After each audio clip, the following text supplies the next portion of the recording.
તો મહેસાણાના ઊંઝા હાઈવે પર અકસ્માત થવાની ઘટના બની છે, જ્યાં વધુ એક અકસ્માત સર્જાયો છે। હાઈવે ઉપર રાજ્યમાં અવારનવાર અકસ્માત જે બનતા રહે છે, ત્યારે વધુ એક અકસ્માત જે ઊંઝા હાઈવે પર બન્યો છે કે જ્યાં કારનું ટાયર જે છે ડિવાઈડર સામે કૂદીને આવતી જે વાહનને ટકરાઈ, કે જ્યાં ઊંઝાના ઉનાવા પાસે આ અકસ્માત સર્જાયો છે કે જ્યાં વાહનને ટકરાતા ગાડીનો આગળનો ભાગ કચ્ચરધાણ થયો છે। અકસ્માતમાં વાહન ચાલક ઈજાગ્રસ્ત થયો છે, તો ઈજાગ્રસ્તને તાત્કાલિક જે હોસ્પિટલ સારવાર અર્થે ખસેડવામાં આવ્યો છે।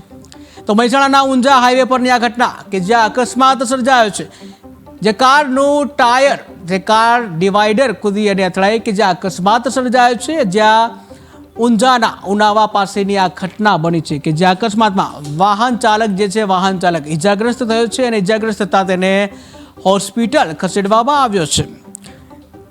રાજ્યમાં અવારનવાર અકસ્માતની ઘટના બની છે, ત્યારે વધુ એક અકસ્માતની ઘટના જે છે મહેસાણાના ઊંઝા હાઈવે પર બની છે, જ્યાં કારનું ટાયર જે છે ડિવાઈડર સાથે અથડાયું અને અકસ્માત સર્જાયો છે। ઊંઝાના ઉનાવા પાસે આ ઘટના બની છે કે જ્યાં અકસ્માતમાં જે વાહન ચાલક છે વાહન ચાલક ઇજાગ્રસ્ત થયો હતો અને ત્યારબાદ તેને વધુ સારવાર માટે હોસ્પિટલ ખસેડવામાં આવ્યો છે।